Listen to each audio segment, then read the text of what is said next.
Step right up and join the most vibrant circus community in the world, circustalk.com. This is In Center Ring.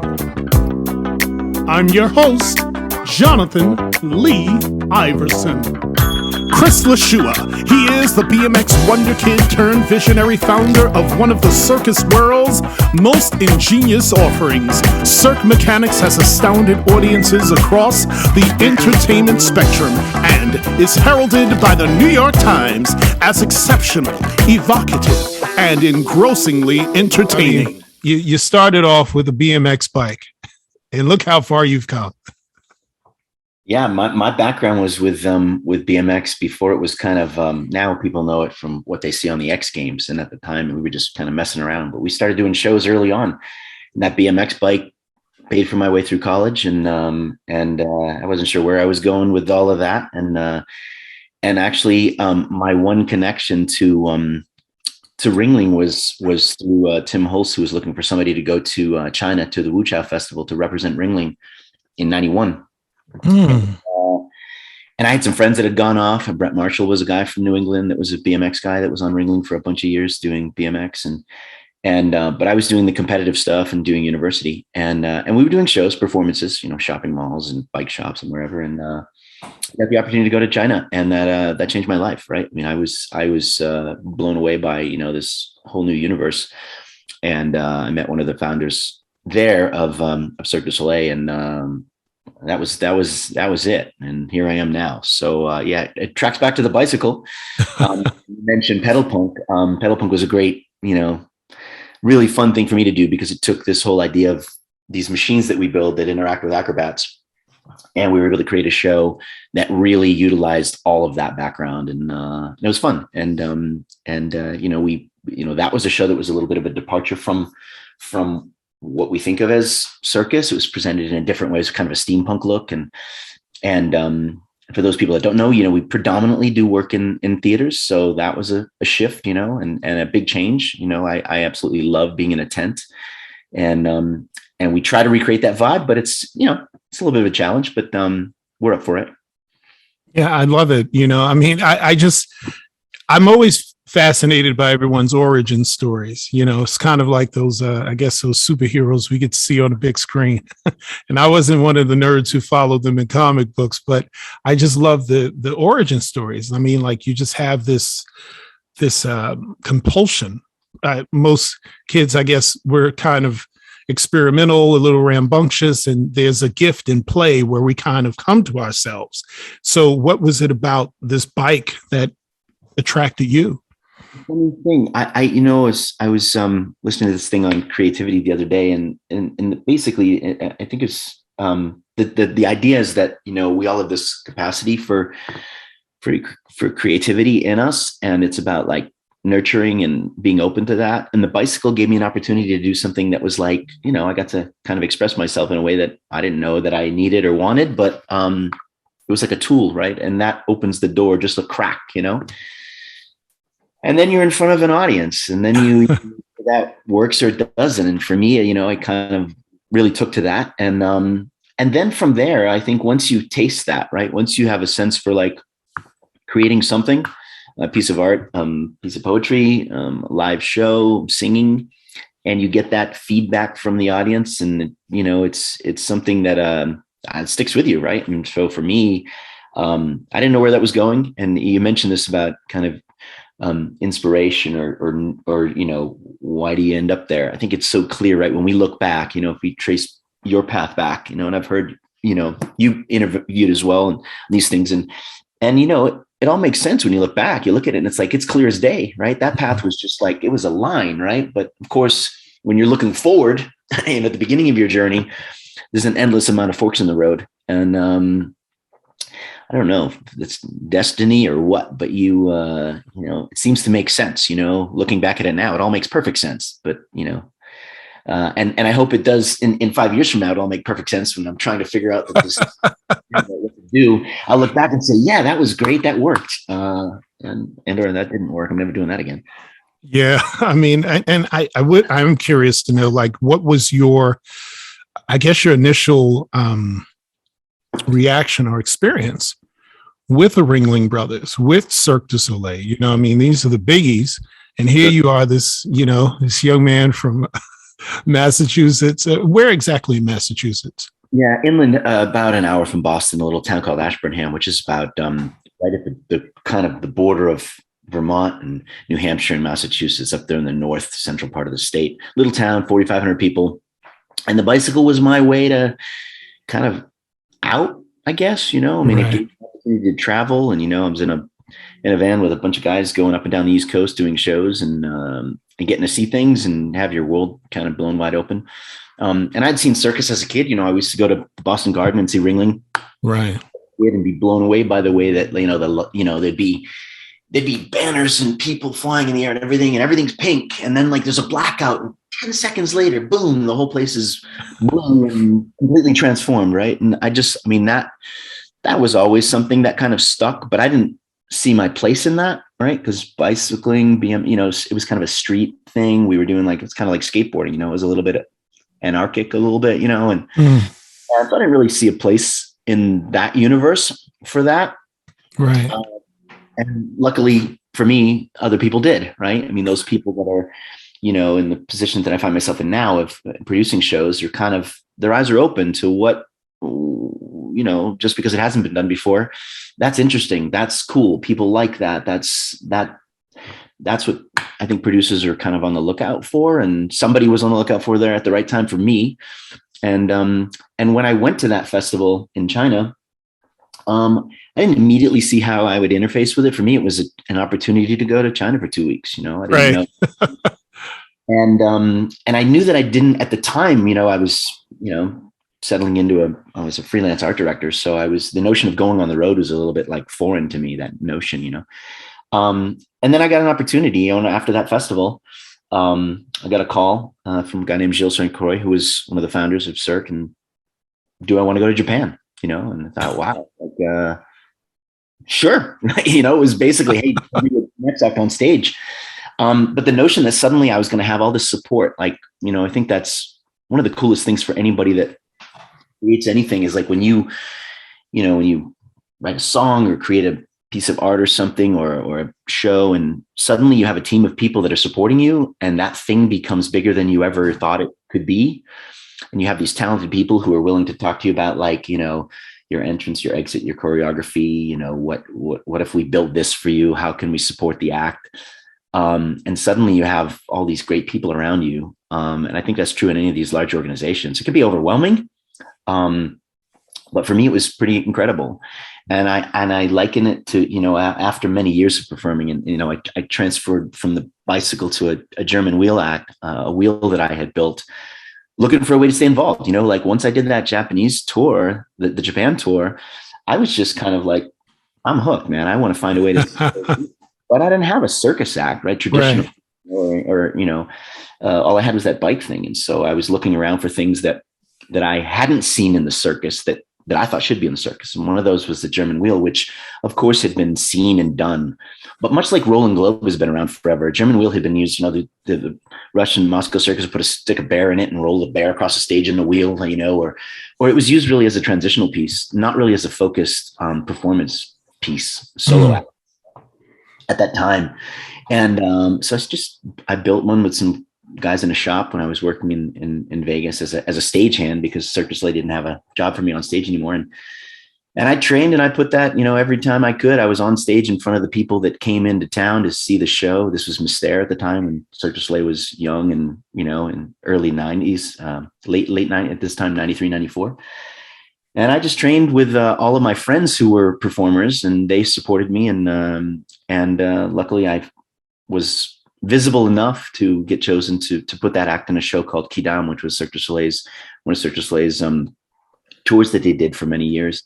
And that German wheel, suddenly I'm playing around on this wheel, and then I have all this, great kind of support from all these really amazing people, and got to do that for a bunch of years. And that whole idea of taking this mechanical thing, which is, it's not a BMX bike, but there was something akin to the BMX vibe that I gelled with, and that just lit me up. And from that point on, again, it was a confirmation that, wow, okay, the BMX was the entree into this whole world, but now I can do this other act. And then, once I did the German wheel for a while, I was looking for some other way to do that and transition into building devices and building shows around those devices. And, that's very interesting to me. Are you saying that your engineering acumen basically came on the job? Yeah. Wow. Now, did you have any like inclination to that growing up? Like, just building things and art or anything of that nature? This was something that just, you took to when you were with Cirque? Yeah, it was expanded on. I mean, the bicycle thing for me was from the age of, 10, 11 years old, every hour. And from the time, Wow. For some kids, it's basketball. For other kids, it's video games. It was every waking hour, right? I would to this day, I eat too fast. And I attribute it to the fact that back then I'd get called in for dinner and I'd come in and I'd eat and I just couldn't wait to get back outside. So I think that's just one of those things, but the bicycle is one of the coolest machines that I can think of.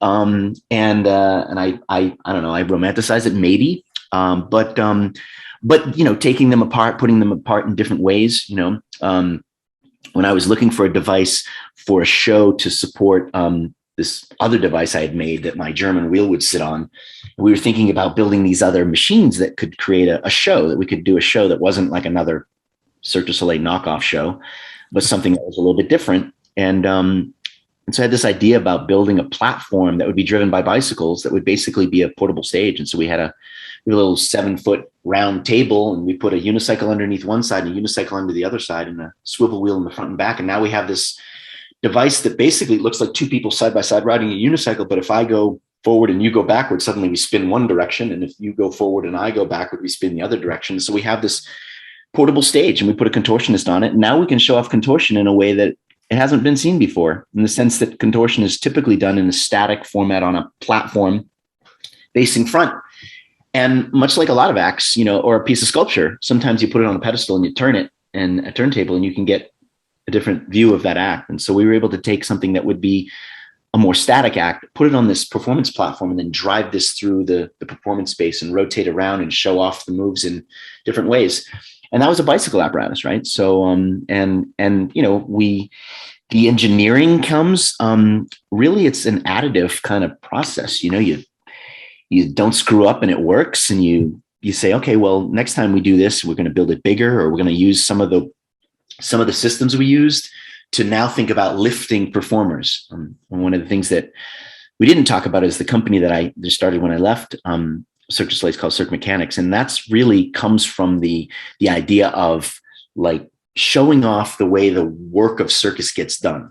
So in circus, we have people that are lifted on cable. They fly in the air because they're lifted on a cable, or they're shot out of a device, or they're doing an act that like a contortion act where being able to move them through the space can enhance the performance. And so we started thinking about what are these things that the circus needs done that we could build machines to do. We could lift people. How can we lift them in a way that we're not just using hydraulics or a chain motor, but we're making that lifting part of the image that people might be interested in, the way things work. You open up the clock face and you see the gears inside. To me, that's really cool.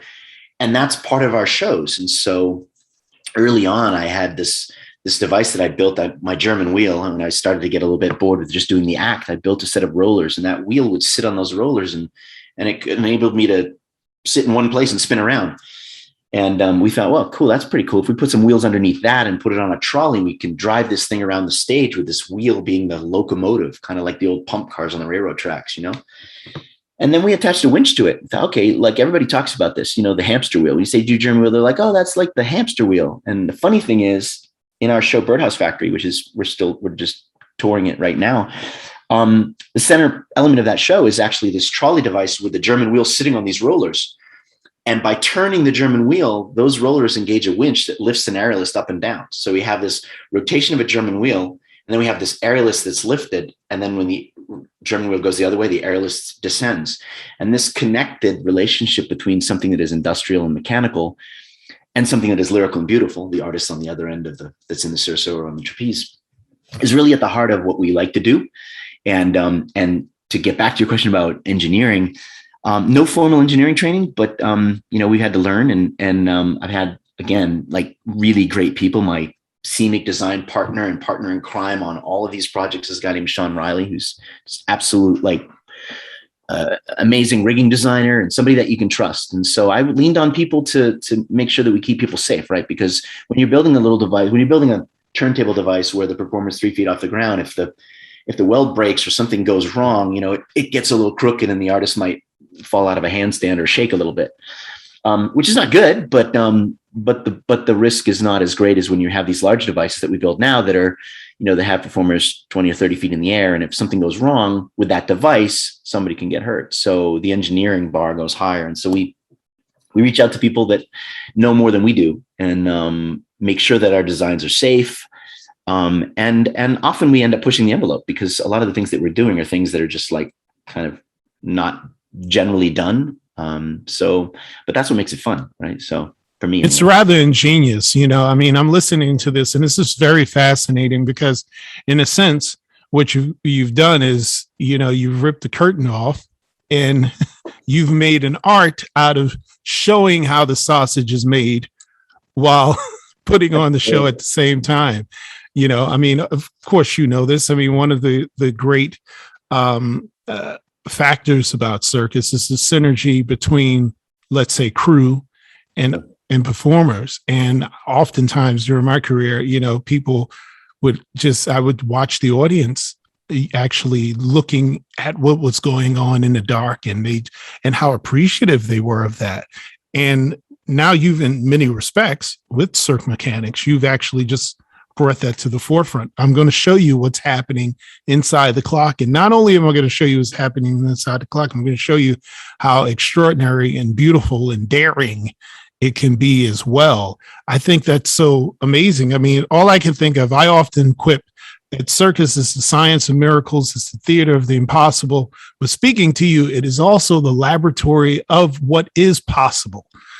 From casting to, hey, asking those questions that you were asking, what else could we do here? What can we push here? What can we expand here? What does the circus need? And I think that's what, I think that's really the heart of evolution, a creative evolution, to ask these questions. And for you to have this organic type of engineering career, is just wonderful. You hit on something very important by mentioning, I believe you said his name is Sean Riley. And I had the opportunity to read, of course, your wonderful, of course, I'm doing my work and reading your site, and just reading the background of those you are partnered with in this great venture called Cirque Mechanics. And it reads like the Avengers or something, because all of these folks on your team, Sean Riley, Eloisha, is it Aida or Ida? Ada, and Stephen. They're all so brilliant in their own right. And I would love for you to speak to the importance of assembling the right partners, the right team. Well, it's absolutely everything. It sounds really cliche, but I think it's early on. And what had happened was, I'll go to this whole process. My wife, Aida, who you just mentioned, has been my partner in crime and in life for now 25 plus years. And was integral in the building of the German Wheel Act, because we knew there was a sport. This German gymnastic discipline was a sport, but it hadn't been done in this way. And so she was in there with a video camera and giving the feedback, giving the input, and has been part of all of these process, sometimes more in the back, and then more recently kind of in the forefront of when we build our shows and cast our shows. And nobody knows the business as well or has been involved in it as much as Aida has. And then from a performance standpoint, I had met Eloisha. You mentioned Eloisha Gabre, who's my kind of design partner, my collaborative directing partner.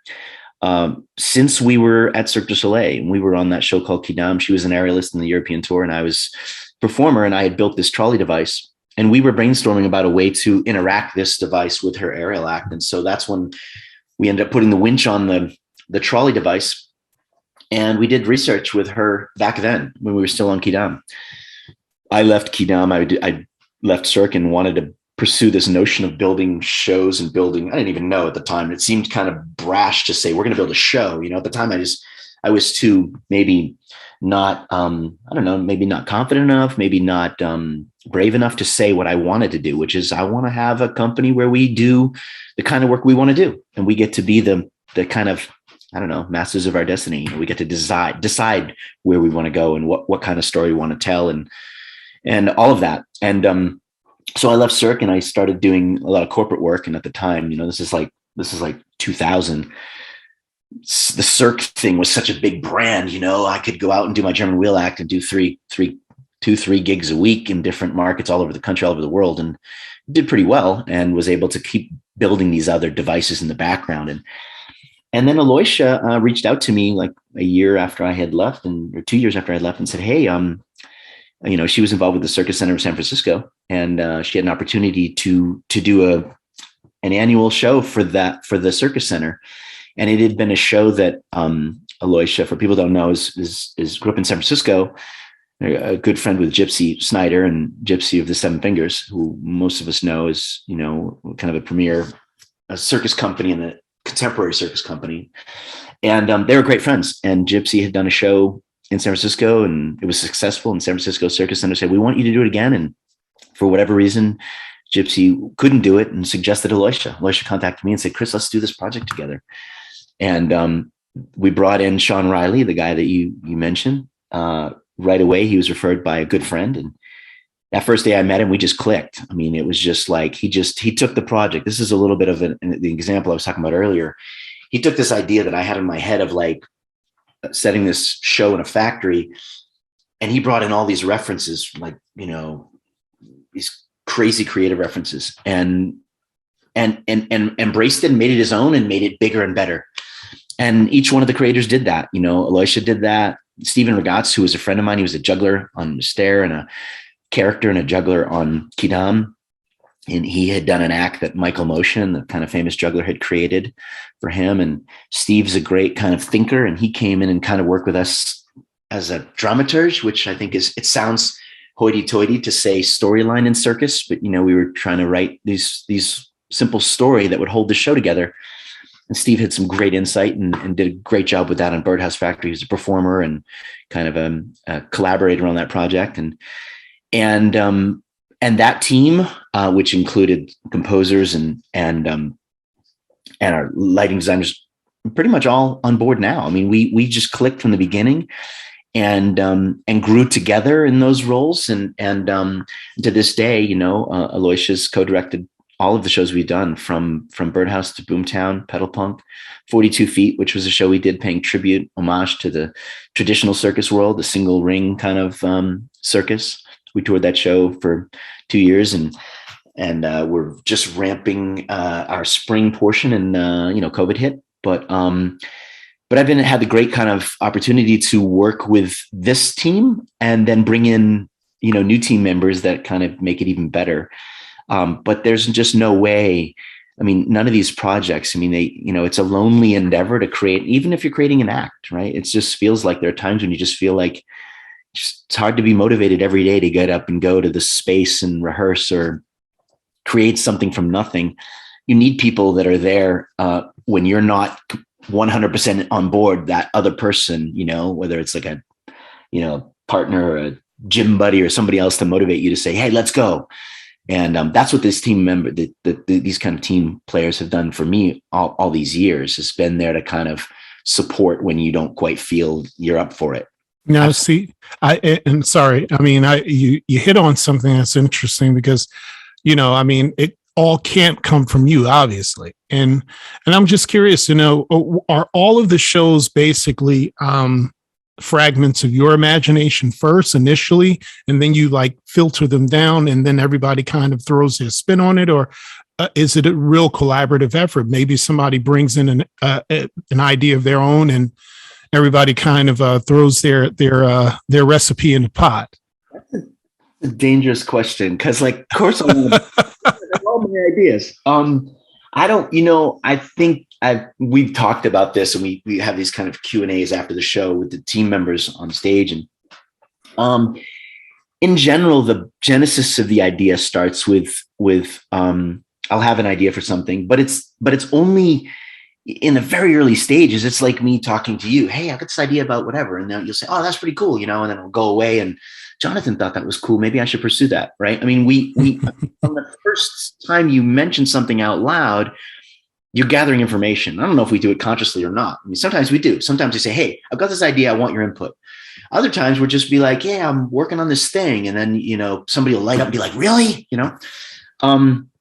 So in general, they start that way, like, hey, I'm thinking about doing this. But then the conversation, immediately I reach out to the kind of key people on the team and get some feedback on that. Oh, that's really cool. Or, and some of them started with a device. Like Pedal Punk actually started because Riley and I had designed this device to take circus and be able to perform it essentially, we have this truss structure that's on wheels. So we could drive pedal this truss structure down the street with aerialists on it, much like a parade float, but it's all man powered. And we had a bicycle that actually, when you pedal it, it climbs the truss vertically. And again, the cable was attached. So when the truss climbing bike goes up, the aerialist goes down. And so now we have this rolling performance stage. And it was designed for a festival in Toronto. Somebody that reached out to me that said, hey, we love your theater work. We'd love to see if you could do something outside. And so we built this thing, and we spent the money on the gig, every penny of it, to get ourselves there and to pay for building this thing. But now we have this structure, this thing called the gantry bike. And it might have been Riley's or conversations we had about, wow, we should build a show around this, put it on stage. And then immediately we reach out to kind of the team members and say, hey, we want to do this. And then everybody embraces it again. And it's really, some of these things are hard to pinpoint. But the earlier we can kind of engage with the kind of the players, the people that are like my circus creative family, the better it is, because these things just have a way of kind of taking off, right? They become real. Also, like with anything else, right? You say it out loud, suddenly you somehow take ownership of this idea. If you say, I'm gonna go to the gym, I'm gonna get healthy, I'm gonna do whatever, you make it real by saying it out loud. And it's better if somebody hears you because then they can hold you to it, or check in with you in a week and say, hey man, that project sounded cool. Is that going to happen? Are you going to do something with it? And and this kind of thing. Anyway, these things it's easy, right? When we have necessary sometimes, right? These companies and organizations have a face, and for Cirque Mechanics, I'm the face, but anybody that works with us knows that, like, we have an amazing team, and we have a show that's out on the road right now. And we did a kind of a revisit tour of Birdhouse Factory. It's touring for this one season. It's in theaters. It was at the Annenberg Center in Philadelphia today. And we'll be down in the Villages in your neighborhood. So you have to come see us. You can come over. That's like February 16th. Looking forward to it. The team that's on the show, I mean, these are people, the guy that's kind of holding things together for me, when artistically, because I can't be there and I have to working on a new show now and some other things. And my buddy Wes, who's with me since he was 19, and now he's, and he's been there with me for everything. And I trust him. We kind of, you look for people that you can bring on board that you trust and you like, and then help them be better performers, artists, producers. And so he's in a position now where I can walk away and know that pretty much anything can happen. He's gonna roll with it and be able to handle it. And that's absolutely critical. And the other thing too is surrounding yourself with people that you want to be with. I mean, it sounds really logical, right? But people say, like, when you're casting, what are you looking for? And it's like, people get our attention, Instagram, emails they send us because they've got great skills, right? But that gets your attention. But the first thing I want to know after that is, can I spend like 6 hours in a minivan next to this person? Because what it's like to be on the road. It's like, it's a bit different in a large organization with so many people. You're not going to gel with 200 people. Right. But, when it's a smaller group, man, you better make sure, if there's one person out of 10 that's a jerk, it's that whole bad apple thing. It just can't work. Right. So it's really all about relationships and referrals. There's nobody that we, most of the people that we work with, people want to know, hey, how can, we get involved? And we're looking at everything, and all artists from all walks of life and all different backgrounds and different circus histories and, legacy circus people. And, I love it all. Right. Number one thing I want to know is like, is there anybody that I know and trust that's in my family that has any inkling that person's not right? Because if it makes the hair stand up on the back of their neck, or sometimes people don't want to say anything bad about somebody because they don't want to be the reason somebody doesn't get a job. But now, because having been through this before, not read the signs and haven't had to kind of deal with somebody that wasn't a good fit, just don't want to make that mistake, right? So you really kind of lean on these people. So this idea of team is just like, I don't even know. I mean, it sounds silly, right? But it's just like, it's everything. It is very crucial. I mean, I think you make an excellent point. That one person's attitude, or two, or a troop, or whatever. And it really doesn't matter how big the company is. And I guess it's worse if it's small because it just metastasizes even more aggressively. And I'm glad you asked that question, because I was going to ask you about your casting process. And of course, now we live in this wonderful social media world, information highway, where we're able to reach out to each other a lot faster, a lot more aggressively, and people can put their best foot forward. You're absolutely right. Some people, as you know, especially as they say in theater, some people just really audition well. And then you have to go live with them. And that's the thing with the touring culture, is that we have to live with these people. And, it's as I tell my children all the time, the greatest skill you'll have is relationships. Relationships. It's very true. If people don't like you, or you're just not bringing a sense of camaraderie to the team, it overshadows anything. You can be the most marvelous talent out there. I have seen it 1,000 times over. It's very true. You have to have that camaraderie. It's so very important. Right. Well, we get protective. At this stage, it's kind of my company. And so, of course I have ownership and a reason to care, but I think in general, I love the circus. I love that I get to do it. That just is the thing that I really love to do and want to do. And if you don't love it as much as I do, and some people don't, that's fine. But boy, do I just feel like it's something special, and I want to make sure that, and the jobs are limited, right? I only have an opportunity to employ, 10 or 12 people on a tour, right? That's the scale of our projects that go out in the theater shows. And those are kind of coveted spots, because nationally it's tough to piece tours together. You got a company like Ringling that's in a sense been around for hundreds of years, not because Ringling and Barnum and Bailey was, but the organizations that became that, right? There's this collective history of generations, right, of touring and rooting, and and there's a network built in. And when you're an arts organization or a circus company trying to start off, you have to build the roots. Talk to Kevin about this, Bernardos, who I know well, and former Ringmaster and now circus aficionado. Building a route and building relationships with communities is key, and it's not simple. And when you do that, you feel protective of that. I feel protective of the relationships we have with the theaters that we go to. We go back; they have us back every other year, and so I want to make sure that everybody that's on the project cares about as much about it as I do, if that's even possible, right? Because it's not their baby. But it's funny when you give people a voice in a project, a creative voice, a collaborative voice, because we talked about the team that builds the shows, but the artists make it their own, right? And we get people that have been there, done there with the greatest, biggest projects on the planet, whether it be Ringling or traditional circuses or Cirque du Soleil or small shows, or people that have done other kind of work.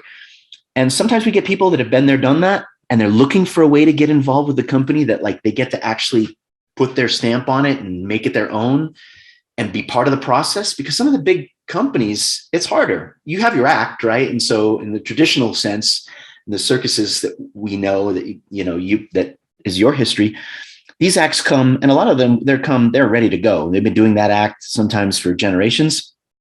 And the circus producer says, we want that act and we want your family and we want you in the show. And then there's other times when you build these acts and put these together, and it's a real kind of challenge to figure out how to build these things and how to get the right people on board. And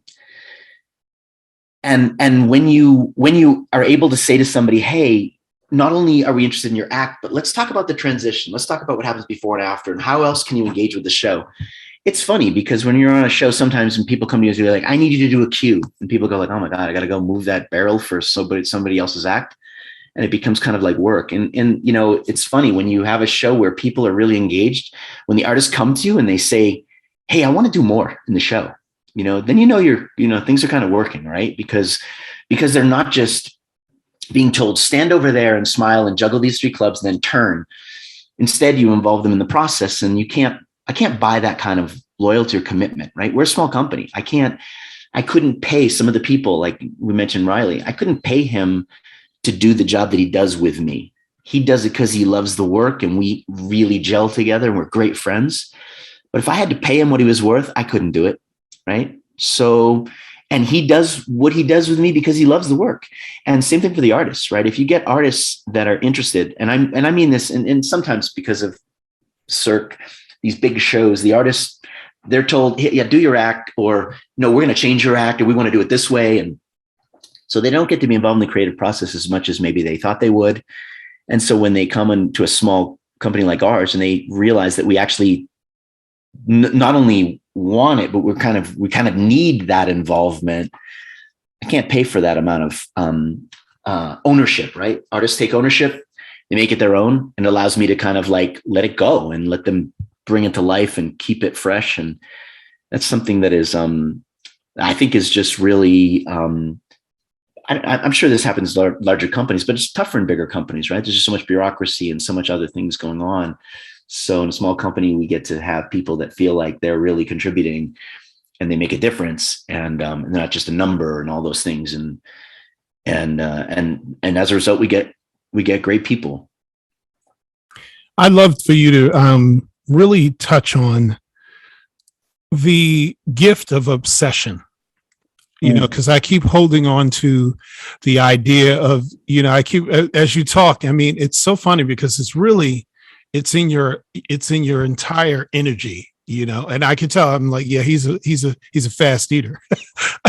And I'm thinking about, you swallow your food and you're back to your thing. I just think that's so, I think it's so universal and fascinating with people who they connect with something, and it's usually when they're kids. They connect with something and they just bite into that, and hopefully, they come from the type of home and community that doesn't do what they usually do to children, which is kill the dream early. And I can tell you certainly didn't come from one of those environments where you had a bunch of dream killers around you. Somebody just said, well, it might turn out to be something. And obviously it did. But I would like for you to speak on that matter of obsession, the gift of obsession, what it is, and especially in our field of circus, because I would figure you have to be, because still what we do is so unusual. It's still seen as unusual. It's seen as something just out of the box. And when you're daring to live outside of the norm, outside of the box, not to become, the lawyer, doctor, whatever, but, this is your thing, whatever that thing is, how do you jealously guard your obsession? Yeah, well, I think you can't turn it on, right? I mean, it's there or it's not there. You love it and you're that kind of, I don't know. It sounds silly, right? Because you hear these stories about, that idea of if you love what you do, you never work a day in your life. I think those of us that have found that thing, to us, that's a no-brainer, right? I mean, it's like, and when you talk about obsession, there's people that, I don't know. There's the flip side of that coin is, people would say that, you work too much. It's a workaholic, I mean, the work that I do is the work that I love to do. I'm not talking to you. When I finish, I'm going to run to the shop and work on new designs for windmills and wind devices for a new show that we're creating, a touring show called Zephyr, which is going to be a show based around a 20-foot tall windmill on stage powered by a wheel of destiny in the middle. So for me, like I just can't, I don't know, like, I don't want to, it sounds silly, but I'm looking to get my circus fix in so many different ways. And luckily, as somebody who's now kind of producing and building, I get it in so many different ways. I get it by talking to you about circus. Like, I know we're doing a podcast and you're asking me questions, but I want to talk. I got a bunch of questions for you. And, I feel really happy that I get to do what I love to do. And it's always evolving too, like we're doing the theater thing, but, I just can't wait to get our shows under a tent. I went to Mexico in December, early December, and I put money down on a new circus tent. I'm really excited about this whole notion that Cirque Mechanics is actually going to have its own little home, and seats like 600 people. And it seems like the right scale for our company. And we're getting the stage, we're getting the tent, and we're going to be doing shows in addition to the theater work, which we love. And we're going to keep doing.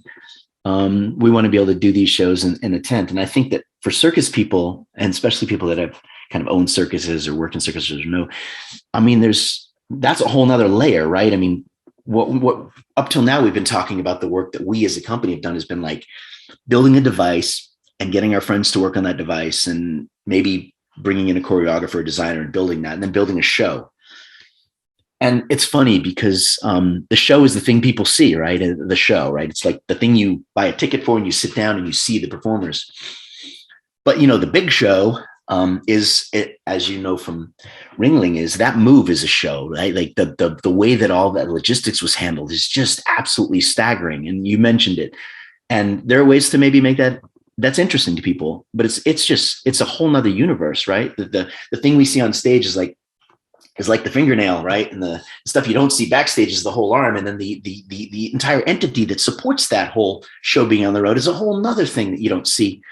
But the idea that for me, the idea that we'll have our own venue where we can create and have a hand in every part of the experience that the guest is going to have, from how we engage with them, from how we market to them, to how we engage with them once they walk on site, everything, because when we're in theaters, it's great, because there's nothing like having a guarantee and knowing that you're going to get a check whether 200 people show up or 2,000 people show up. That gives you great comfort and allows you to kind of not worry about that side of it. But the ability to kind of curate the whole circus experience that somebody's going to have, or live experience that somebody's going to have, is really exciting. And so my brain is running on that now, because now it's a whole new thing we have to learn, and I've always seen as much circus as I can see, like here in Vegas, we have Vargas that comes through. We have Caballeros that are here. And Vargas is now went to see them a couple of weeks ago in Hesperia, which is like a 3-hour drive. And like there's just no end to like what there is to be learned from the people who've done it before you, and they've been so many of the people in the kind of, I don't know if this is such a word. I'm not a big fan of this whole traditional and contemporary thing, because I think circus is all of it, but there's still a pretty huge divide on some level between this contemporary circus world and the kind of traditional circus world. Man, don't get me started. We'll start preaching. It's one of the things. So I'm actually, I'm absolutely American Circus Alliance. American Circus Alliance, and it's something that I really believe in. And I was listening to Nick and Nicolinda and Tina Wynn on the Circus Historical Society's podcast like last week, because they're going to both be inducted into the Hall of Fame. And they were both speaking, and it kind of reinforced the separateness of these two worlds, right? The traditional circus world, or the circus world as people have known it for hundreds of years, and this kind of theater world, or this other kind of circus world, is really, really separate. And that, that's a challenge, because I think that we are going to succeed when we bring all of these people together And we all love our different styles and our different ways of doing it. And it struck me as how separate sometimes these universes are. And just recently, and it's not like a new thing. We all know it. You just said it. It's right. Like, on some level, there's a lack of an appreciation for some of the new school circus people. They don't pay attention, or they don't learn, or they don't research what was done, and they're not even interested. It's hard for me to imagine, right? Because I love that stuff. And some of the people that have been doing this forever, that are fifth generation, are looking at the new people going like, you don't know, what are you doing? Like, you're just Johnny come lately, and you think you know everything. So I think that communication and things like what Circus Talk is doing, being a bridge, and what the Circus Alliance is doing, getting these different communities together, and figuring out a way that for us to kind of help each other. I'm so grateful of the help that we got, the initial opportunity we got from Gypsy to be able to do that first show, put us on the map. And now we're kind of solidly in this kind of theater arts market. And that came because somebody in the community said, hey, yeah, we want to help you. And people get a little bit protective. There's sometimes people are kind of like, well, if I help you, that's going to hurt me.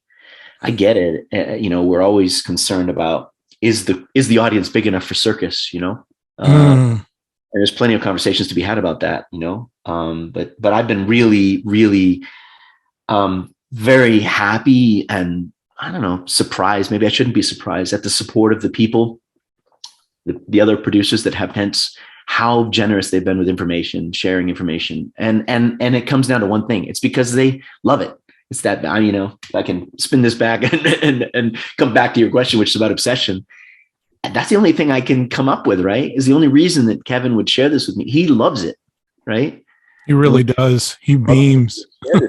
They love this stuff, and whether it's a good business move or not for him to share this information is secondary, because he loves it enough. And I think that's the same old story. The people that we know, the people that have made names for themselves in this world, I mean, that's the thing that does it, right? Is that just unending, that desire, that drive to just, they really, really enjoy what they're doing. And sure, if you love it and you're kind of crafty, or you have a business mind or something like that, maybe you can turn it into something that actually does right on the business side. I mean, that's a whole nother challenge, right? Is like one thing to love it, but boy, you better have somebody on the team that knows how to do that other side of it. Because most of us circus people don't come from the business world. We come at this as circus artists, and we find ourselves having to run businesses. And that's where most of us struggle. I know I do to this day, right? That's the thing that I struggle the most with. You mentioned the team. I have amazing people with amazing ideas, and they embrace the ideas that I throw across the table. But man, like, that's the fun stuff, right? The business side of it, something that, man, that's a tough nut to crack, and something that I know to this day, that's probably the greatest challenge that I have in the circus, is figuring out how to make it all work. Yeah, really putting all that together, the numbers and the budgets, and having to fire people. I can't imagine that's the easiest thing in the world. Nobody wants to take anyone's job away. I don't think anybody gets privilege in that. And I'm like you. I think most creatives are like that. We have to make these adjustments when it comes to the actual business. As a beautiful mentor friend of mine who's always, I call him my godfather, but he's always told me, he said, business is a bigger word than show, man. It's one of those things where, I think love always presents us with her other side, which, will toughen us. It's that part you don't really want to do, like, I'm in love with you, honey. And then you marry him and you're like, oh, I got to really work on this marriage thing. That's what it is. And I can imagine the challenge is really fascinating, and just seeing your journey and seeing how you've grown, and really seeing how you've purported yourself during this time in world history, this pandemic. I mean, how has that been for you specifically? I remember you all were initially doing a lot of some outdoor shows in Las Vegas, if I'm not mistaken. How have you managed since? Yeah. So we were doing, luckily for us, about half, well, maybe a third of what we do is corporate one-offs. So galas, right? Somebody hires us to come in, put a show together, and not just in Vegas, all over the country. They want a 20-minute show or they want an act. And I think this is true of all people, right? I mean, we've all done those kind of gigs. And then we have the touring work that we do, which up till now has been in theaters, and indoors. And of course, when COVID happened, luckily our tour was winding down. We had a nice long run that was going to be on Navy Pier in Chicago, 5 weeks in the summer, but most of the tour was done. And so, and like all of us, we thought, oh, it's going to be a couple of months. This is our down cycle anyway. It'll pick up again in the summer and the fall. And when it didn't, when it went on longer than we all thought, it was like, wow, okay, how are we going to weather this storm? And because we've been doing this for a while, we have a season, and then we have our down season. And for me, the down generally it's from like the spring all through the summer until the fall again, until we get back in theaters is our. So for me, we had resources, we had funds that we have because, we have a season and it's going good. And so we have to, as a freelance artist, I don't care whether it's a company or a freelancer, an individual, kind of have to think like that, right? You got a bunch of money in the bank, but that money's got to last you for another 4 months to pay your bills because you don't have another gig until September or whatever that is. And so we had, we thought we were prepared to ride it out. And then, man, it went on longer than any of us thought, right? And then when it started to look like things were kind of on the mend in the spring, well, a year ago in the spring, we decided to try to do something we hadn't done before, which was self-produced. And we produced our show, the show that you mentioned, Pedal Punk. We put that on a stage out on a golf course. And we came up with this kind of wacky idea to do, somebody had done it, a friend of mine had done it for a corporate client, this drive-in golf carts. So essentially the golf course is the venue. The golf carts are the seats, and we put them in a big semicircle. We put a stage in the front, and we did a show, and we called it the Golf Cart Drive-In. And it was, it was outside, and we had kind of COVID protocols at the time. This is prior to the vaccine.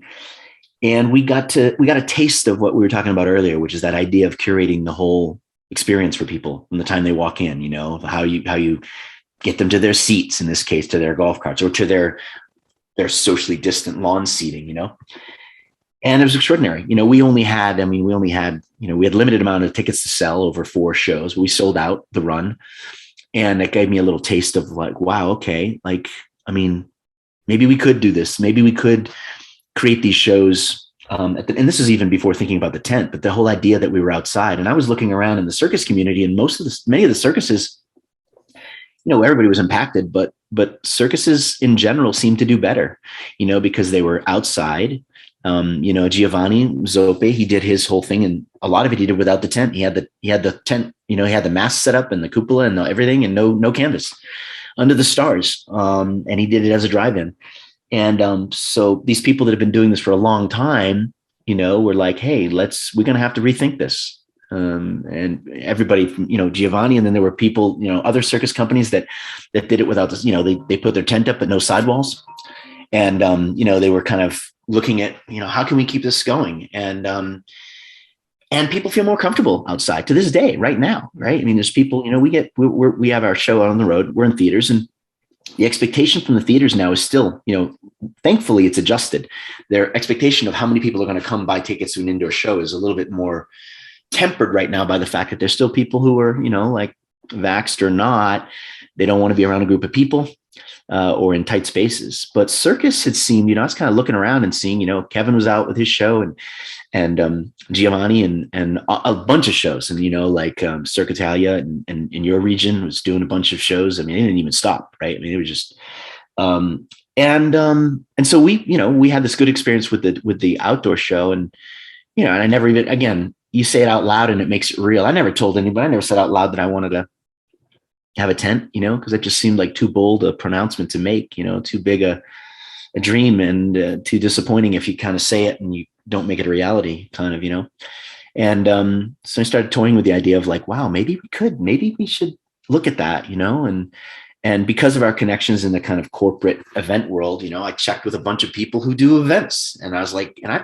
we've been talking for a long time about, hey, if we, when you bring in that event to Vegas or to Palm Springs or wherever, and you got 500 people. Why don't we do a show in a tent? We'll put a bunch of round tables in there and pin spots on the tables and linens and really fancy and dinner theater kind of show. And the corporate people like that, but they, I didn't have a tent. So how much is that going to cost? Well, I don't know, it's hard to put together. Now I have to kind of plan that out, but I reached out to those people in the event community and the response was like, yeah, you know what? Like we have a few clients that we think would really go for that. So that helps to kind of take the edge off, right? Because most people in circus, they grow up in the circus, their families have run circuses, or their family owns a circus. And so it's a little bit different. There's a history, there's like all this knowledge, and I'm coming at it from a different place. And so all I can do is kind of come at it humbly and try to learn as much as I can about that whole universe and, learn what we can. But I was inspired by the work that,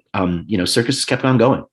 And it's about the resilience, maybe. It's about the kind of the spirit of circus, the people that run the circuses. It's inspirational to see that keep going when the theaters were just shut down, right? And then once we got the vaccine, and I'm talking prior to Omicron in the fall, there was still plenty that were kind of holding back, waiting, right? We were like, look, we want to get back at it. Artists have been wanting to get back on the stage. From day one, right? It was like, I'll stay back a little bit. I'll wear a mask. I'll do whatever, but I got to be on stage. And there's plenty of people that felt that way. And so it was not hard when we did our outdoor show to get artists on board. As soon as we said what we were doing, they're like, we're in, we're on board. And I've got the same kind of positive reaction with the tent show. I'm like, look, we're going to take a risk on this. We may do this over here. Are you interested in, trying it out with us? And the response has been amazing, right? People are like, yeah, we want to try that. COVID was not simple. We're still experiencing it. The numbers are down in the theaters and our agents are booking the fall tour now. Back to the team. And if you don't have a good, like for these young people that are putting circus companies together, number one thing, as soon as you have a video of a show, is to find an agent who's going to embrace it. Because again, I can't do that. I can't book and route this stuff. And these people right now are trying to figure out how to sell a tour for the fall when everybody they talk to is trying to figure out how to hold together their season right now, right? Because issues are happening now. Presenters are faced with, should we cancel? Can the tour happen? Can these people get here because it's an international group? And so they're trying to hold this stuff together. And meanwhile, the agents need to book the tour for the fall because you got to book it in advance, right? And then the people you're talking to are panicked because they're just trying to figure out how to not lose their shirt next week. So it's a tough time still. It's an incredible juggling act for producers everywhere, promoters, you name it. It is quite interesting to watch, and it's all over the industry. I think due to the nature of circus, because circus is adept to changing so quickly and evolving as it does. I think, like you said, there were plenty of shows that still were out there. And thriving, honestly, during the height, I would say, of, and I don't want to say the height of, because I don't know, we don't know where we're going with this right now. But I know of several shows that still just kept going like it was just a regular season. And it's quite, but it makes sense. That's just how circus operates. We tend to be a bit more pliable. We can, and I guess it helps not to be unionized in that respect, but I guess that urge to continue to create, continue to share your brand of joy it's a real obsession. Cool. Oh wow, man, Chris, this has been glorious. This has been fantastic, and I really appreciate you stopping by in Center Ring. The ring was yours, and I thank you so much for sharing your story with me. Ladies and gentlemen, children of all ages, and everyone in between, this is the one and only Chris Lashua in Center Ring. The introduction by Jonathan Lee Iverson. That's great. Thank you, Jonathan. It was nice to talk to you, and I can't wait to see you back on stage. Doing what you love and what you're so good at. So thank you. And thanks for doing the podcast, getting the word out. Thanks to Circus Talk for hosting it. And for those of you that are listening, if you don't know about the Circus Alliance, check us out, American Circus Alliance. and help us to help the circus community grow and thrive again. So yeah, thanks a lot, Jonathan. Hey, thank you. Thank you. This has been indeed a real pleasure. Thank you so much, Chris. The Circus Voices 2022 spring season is a co-production between Circus Talk and In Center Ring. Join Circus Talk today and find the talent or the job you've been looking for on the circus industry's international casting marketplace. We have a special offer for Circus Voices listeners. Receive 15% off your annual membership by using the code Circus Voices 2022. The circus is a vast international community, and there's only one place to connect for jobs, events, the latest news, and so much more. CircusTalk.com. Join today.